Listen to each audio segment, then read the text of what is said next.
My sister destroyed her own marriage by having an affair, and now she's pretending to have cancer so she can steal my share of grandma's inheritance to pay off the gambling debts she kept hidden.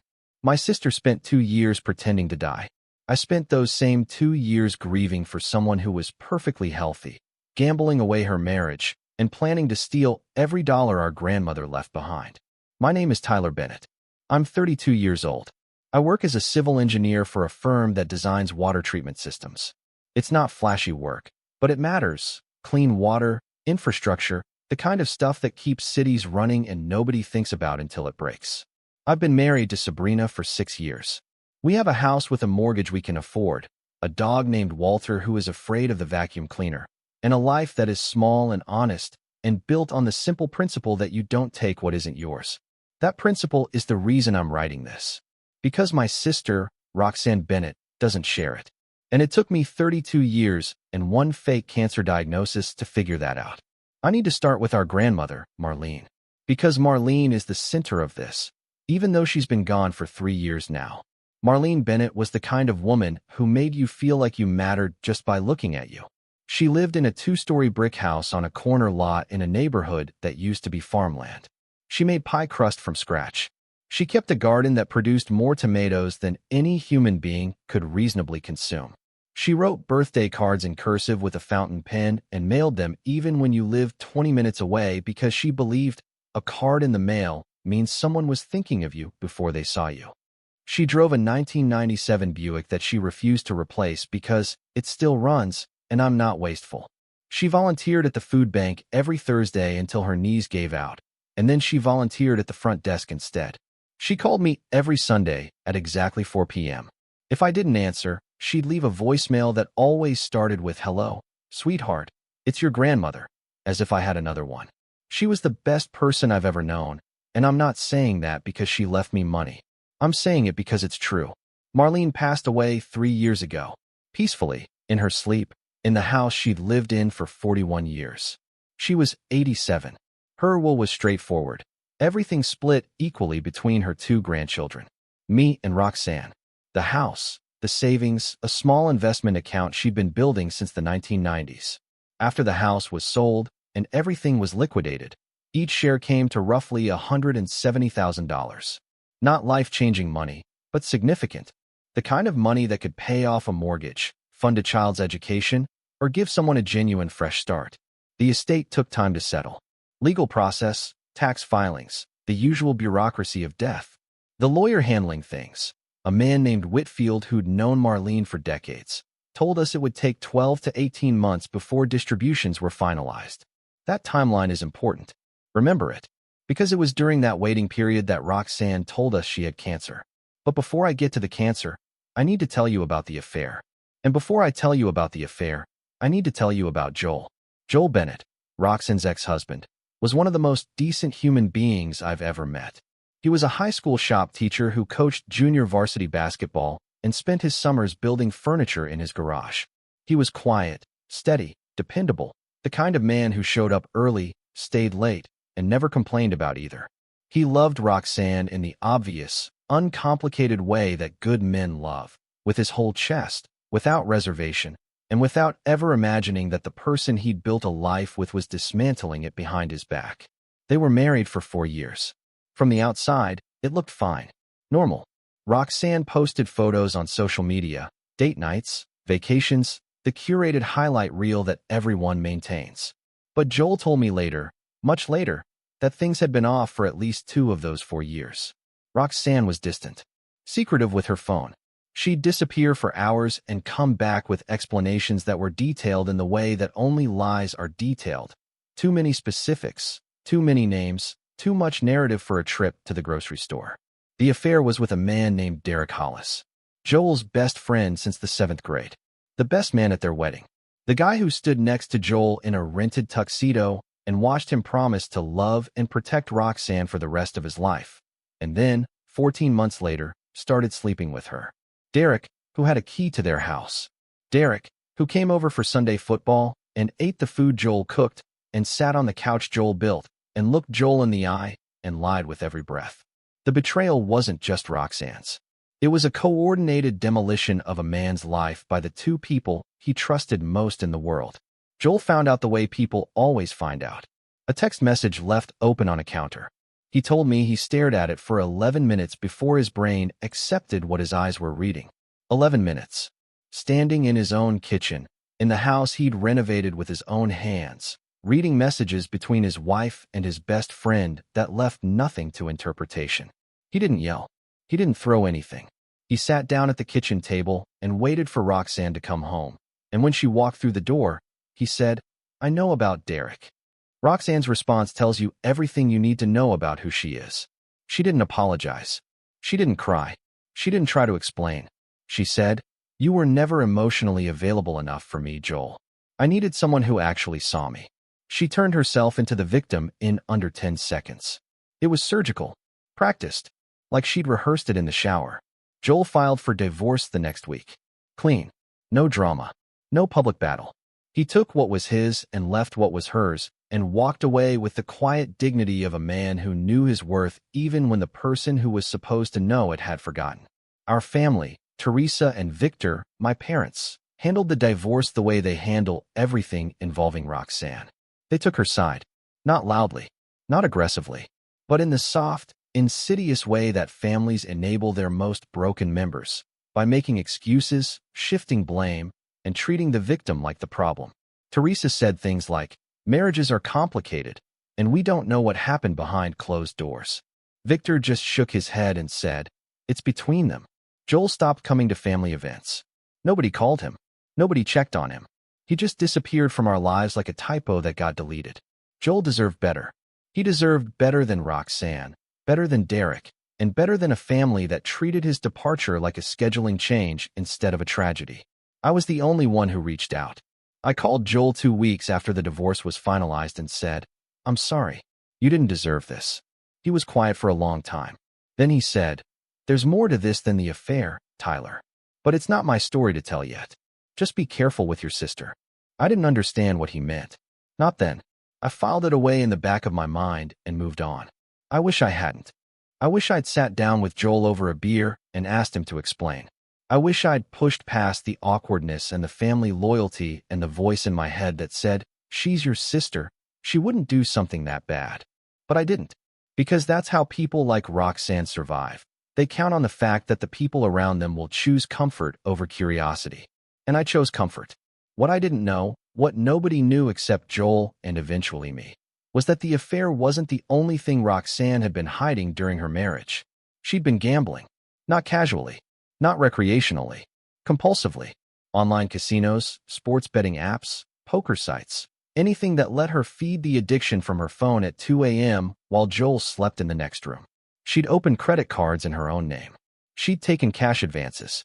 She'd drained a joint savings account that Joel thought was untouched. By the time the marriage ended, Roxanne was over $60,000 in debt. Joel discovered it during the divorce proceedings when the financial disclosures came through. $60,000. Gone. Not into investments. Not into assets. Into digital slot machines and blackjack tables that existed only as pixels on a screen. She'd gamble in the bathroom while Joel watched TV in the living room. She'd gamble during her lunch break at work. She'd gamble at 3 a.m. and then wake up at 7 and make breakfast like nothing had happened. Joel showed me the statements during our phone call. Page after page of transactions. Some for $20. Some for $500. The pattern was relentless. Deposits at midnight, at 3 a.m., at 6 a.m., sometimes 3 or 4 times in a single night.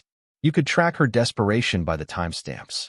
The amounts got larger as the months went on, the way they always do, because gambling addiction doesn't plateau. It escalates. It demands more and more fuel to produce the same diminishing spark of hope. The addiction wasn't a side effect of her life falling apart. Her life falling apart was a side effect of the addiction. It had been running underneath everything. The marriage, the affair, the divorce, like a current beneath ice. Invisible until the surface cracked. Joel told me this part later. Much later. After everything else had already fallen apart. So here's the timeline. Roxanne has an affair with her husband's best friend. Roxanne gets divorced. Roxanne is $60,000 in gambling debt that nobody in the family knows about. Marlene's inheritance is sitting in a legal pipeline, 12 to 18 months from distribution. Roxanne needs money. A lot of it. Fast. And she knows that $170,000 is coming, but only half of it is hers. She needed my half too. And that's when the cancer started.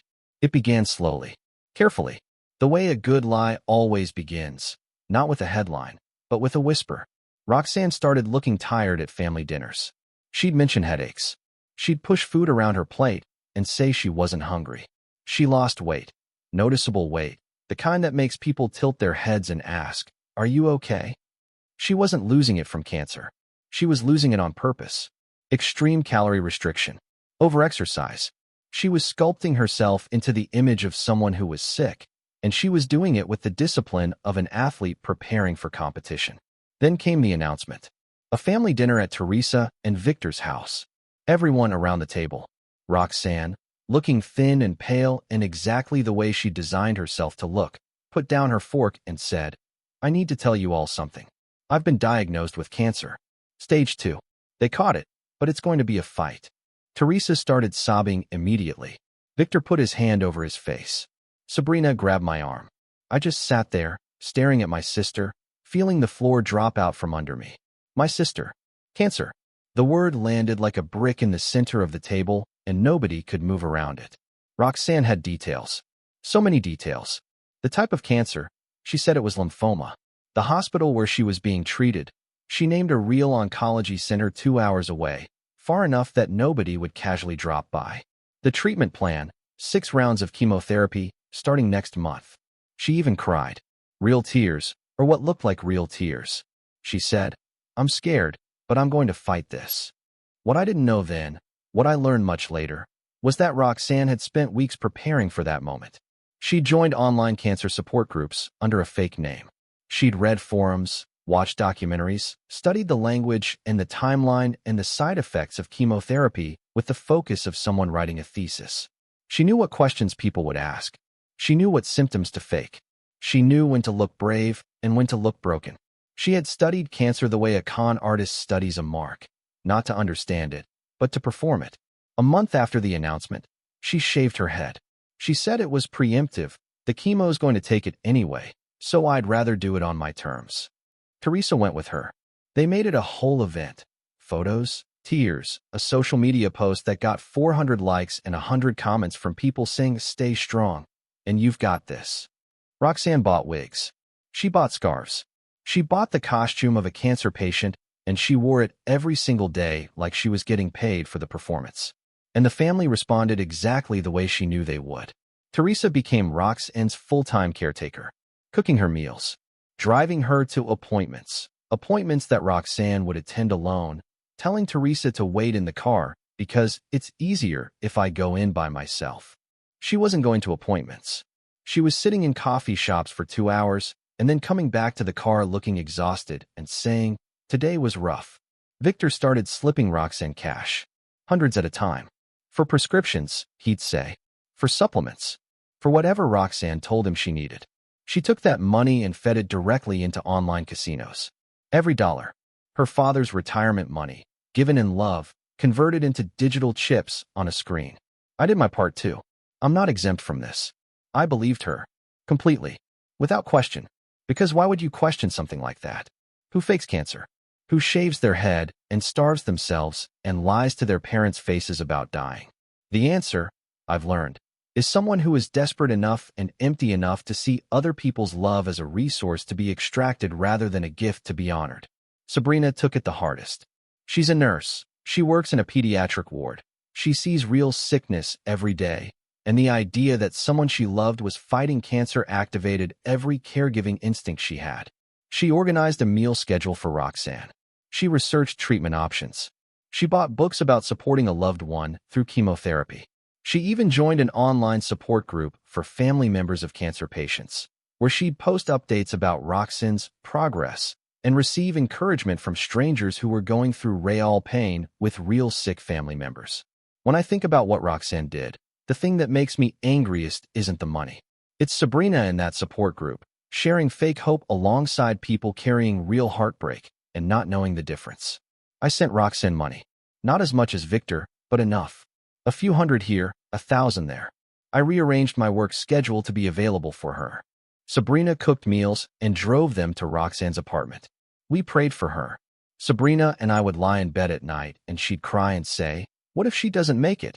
And I'd hold her and say, "She's strong. She'll fight." We were grieving.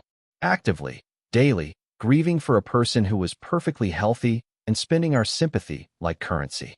Then came the inheritance conversation. 8 months into Roxanne's treatment, Teresa called me. Her voice was careful, measured, the voice she uses when she's about to ask for something she knows she shouldn't. "Tyler, I've been thinking. Roxanne's medical bills are mounting. The treatments, the medications, the specialist consultations, it's overwhelming. And with the inheritance coming through soon, I was wondering if you'd consider giving your share to Roxanne for her treatment." There it was. The play.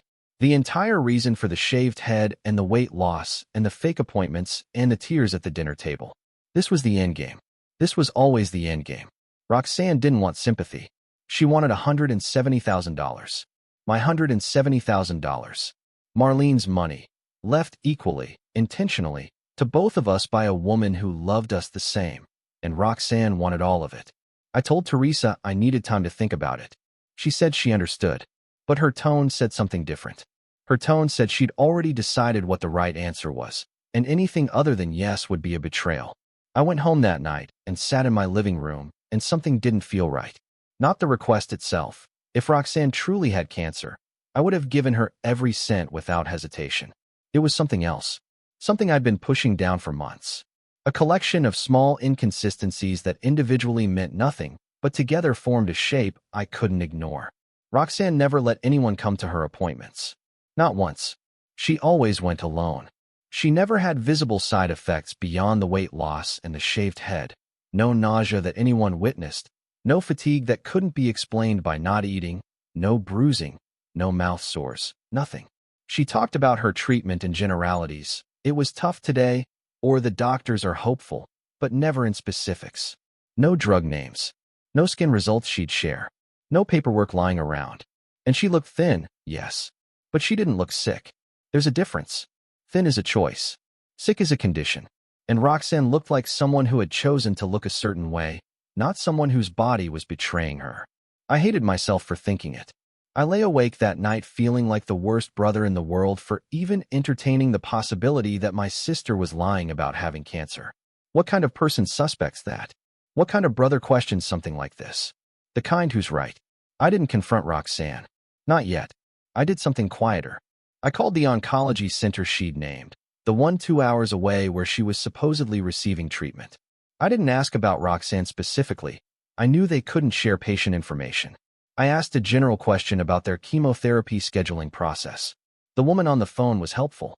She explained their protocols, their typical appointment structure, their check-in procedures.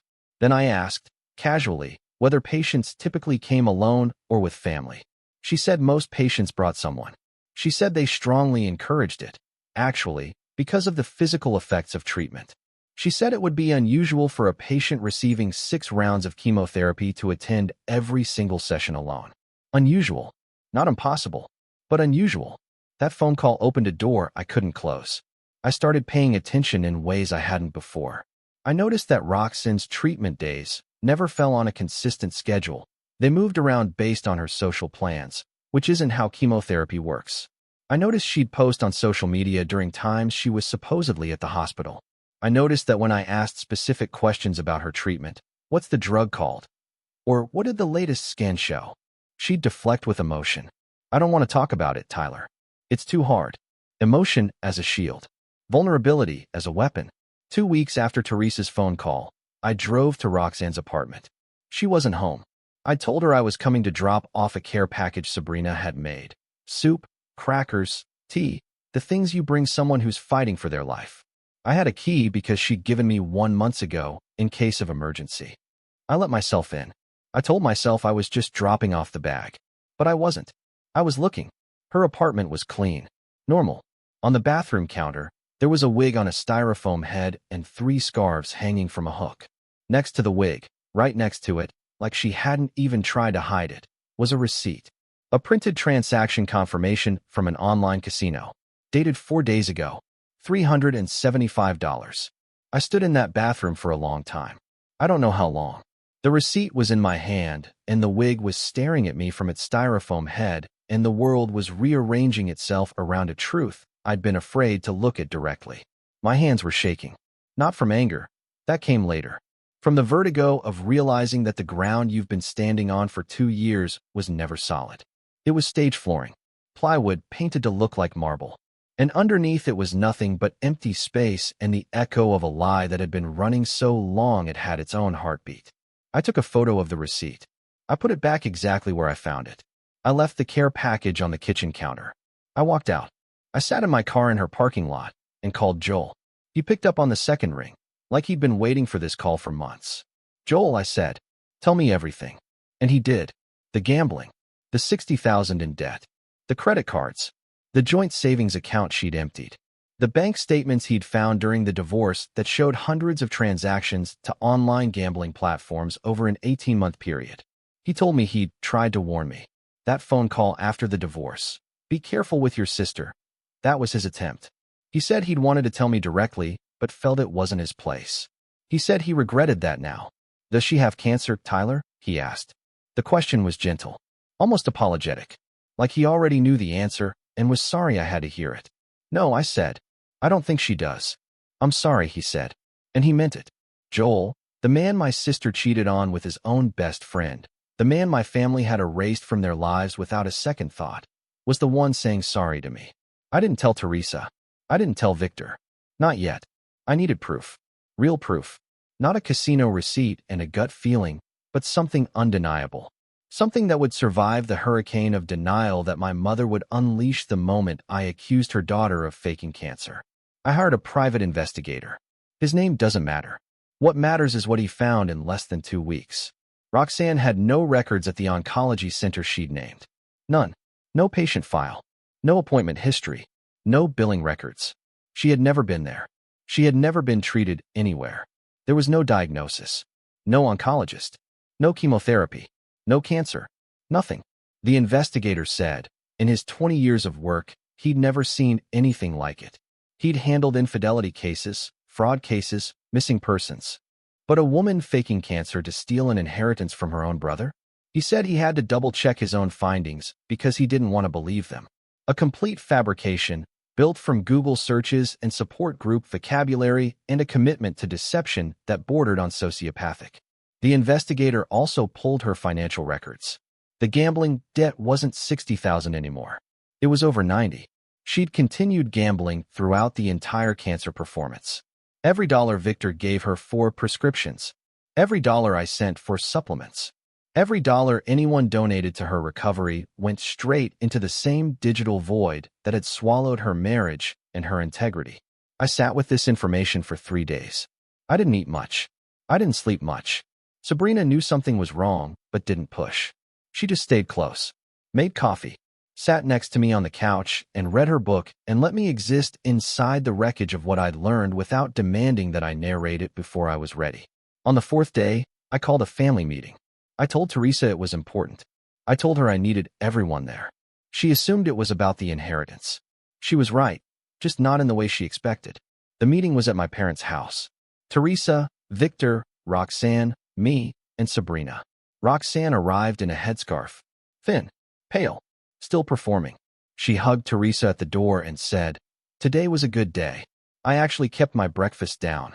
She said it loud enough for everyone to hear. Always performing. Always on stage. We sat in the living room.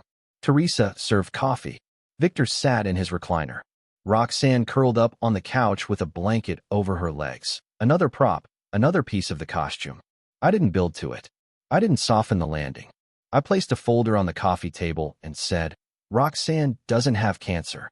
The room didn't go silent. It went vacuum, like all the air had been pulled out at once. Teresa's coffee cup stopped halfway to her mouth. Victor's recliner creaked as he leaned forward. Roxanne's face, I watched it carefully, didn't show shock. It showed calculation. Her eyes went to the folder. She was already assessing, already strategizing, already figuring out her next move. "That's a horrible thing to say," Teresa whispered. "Open the folder, Mom." My voice was steady. I'd practiced this moment in my head 100 times. Not the words, the tone. Because I knew that if I raised my voice, if I showed anger, Teresa would shift into defense mode. She'd protect Roxanne the way she always had. The way mothers protect the child who needs it most, even when that child is the one doing the damage. So I kept my voice flat, factual, like I was presenting evidence in a courtroom, not detonating a bomb in my parents' living room. She didn't want to. I could see it in her hands. She didn't want to open it because some part of her, some deep, maternal, self-preserving part, already knew what was inside. But she opened it, and she read the investigator's report, the oncology center's confirmation that Roxanne had never been a patient, the financial records showing casino transactions during the same weeks she was supposedly receiving chemotherapy, the credit card statements, the debt totals, all of it, every lie, documented and time-stamped and impossible to deny. Teresa read it slowly. Her hands were shaking. When she finished, she looked at Roxanne. Not at me, at Roxanne. And she said one word. Why? Roxanne didn't answer. For the first time in 2 years, she didn't have a script. She didn't have a rehearsed line or a practiced emotion or a costume to hide behind. She just sat there, on my parents' couch, wrapped in a blanket she didn't need, wearing a scarf over a head she'd shaved for a disease she didn't have, and she had nothing to say. Victor stood up. He walked to the window. He stood there with his back to the room for a long time. When he turned around, his face was something I'd never seen before. Not anger, not sadness, devastation. The specific devastation of a father who has just realized that the daughter he'd been trying to save had been robbing him the entire time. How much did I give you? He said. His voice was quiet, dangerously quiet. Roxanne didn't answer. How much, Roxanne? I don't know exactly, she whispered. 7,000, I said. I'd calculated it from the records. $7,200. Over 11 months. All of it went to online casinos. Victor sat back down. He put his hands on his knees. He stared at the floor. Teresa put the folder down. Her hands were trembling so badly the pages rattled against the coffee table. She looked at Roxanne with an expression that I will never forget as long as I live. It wasn't anger. It wasn't disappointment. It was the face of a woman watching something she built with love burn to the ground in front of her. Teresa was crying. Not the loud, dramatic kind. The silent kind. The kind where tears fall, and the person making them doesn't even seem to notice because the pain is too big for sound. Roxanne finally spoke. And what she said, what she chose to say in that moment, when her entire family was sitting in the rubble of her lies, was, I was going to pay it back. Not I'm sorry. Not I need help. Not, I have a problem and I'm drowning. She said she was going to pay it back. Like this was a business arrangement. Like the issue was financial and not the fact that she had psychologically tortured every person in this room for 2 years. Like the cost of her deception could be measured in dollars and not in the hours her mother spent crying in the shower, or the nights her father couldn't sleep wondering if his daughter would survive, or the prayers Sabrina and I said for a woman who was sitting in her apartment placing bets while we begged God to keep her alive. I stood up. I looked at Roxanne. You faked cancer to steal Grandma's inheritance. You used our grief as a business plan. You watched Mom cry for 2 years, and you didn't stop. You let Dad hand you cash he can't afford to lose, and you gambled it away the same night.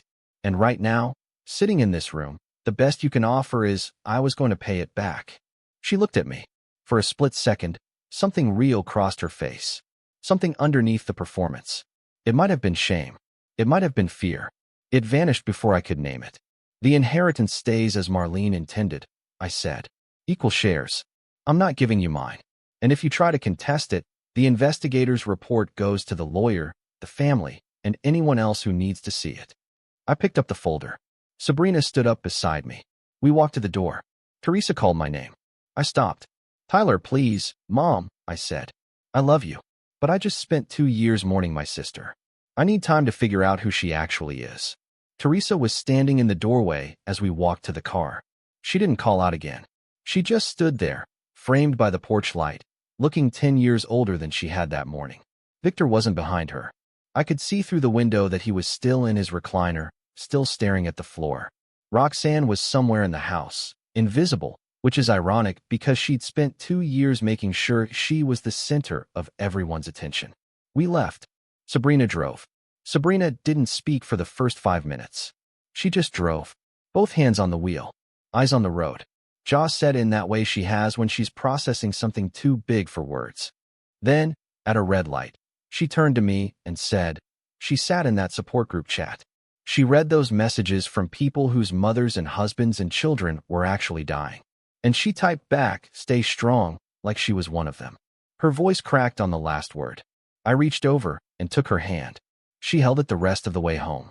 I sat in the passenger seat and watched the houses go by and felt something I didn't expect. Not anger, not relief, grief, real grief. Because the sister I'd been mourning for 2 years, the one with cancer, the one who was fighting, the one I prayed for, she didn't exist. She never existed. And the real Roxanne, the one who'd been hiding behind her the whole time, was someone I didn't recognize. That was 4 months ago. Roxanne entered a treatment program for gambling addiction. Not voluntarily. Victor made it a condition of continuing any relationship with the family. She went. Whether she's taking it seriously, I don't know. I hope so. Not for her sake, though I don't wish her harm. For my parents' sake. They've aged 10 years and 4 months. Teresa doesn't talk about Roxanne when I visit. She talks about the garden, the weather, the dog next door who keeps getting loose. She talks about everything except the daughter who broke her heart. Victor is quieter than he used to be. He sits in his recliner and watches the news, and sometimes, when he thinks nobody's looking, he stares at the wall with an expression I can only describe as bewildered, like he's still trying to understand how the world rearranged itself so completely without him noticing. The other day, I found him in the garage, standing in front of a workbench that hadn't been used in years, just staring at a framed photo of Marlene. He didn't know I was there. He was talking to her. Quietly. I couldn't hear the words. I backed away and went inside and sat at the kitchen table and pressed my palms into my eyes until the burning stopped. He never mentions the $7,000.